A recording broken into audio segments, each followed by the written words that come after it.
নমস্কাৰ সকলোলৈকে মোৰ অন্য এটা ভিডিঅ'লৈ আপোনালোক সকলোকে স্বাগতম জনালোঁ। আজি নৰসিংহ দি মাছৰ জোল বনাম, আপোনালোককো দেখুৱাওঁ হওকচোন। চাওক, নৰসিংহখিনি মই পিঁয়াজ এটা দি পেলাই ধুনীয়াকৈ পেষ্ট বনাই ল'লোঁ আৰু এফালে আলু এটা বইল কৰি ৰাখিলোঁ, পিঁয়াজখিনিও কাটি ল'লোঁ, মাছখিনিও ফ্ৰাই কৰি ৰাখিলোঁ।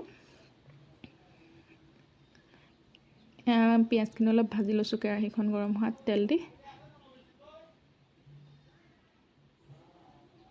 আলু এটা বইল কৰি থোৱা আলুটো মই ইয়াত দি পেলাই অলপ টাইম ধুনীয়াকৈ ভাজি লৈছোঁ।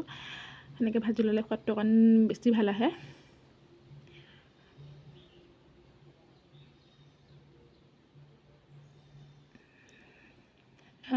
ভাজি হোৱা দিয়া পেষ্টটো মই দি দিলোঁ নৰসিংহৰ।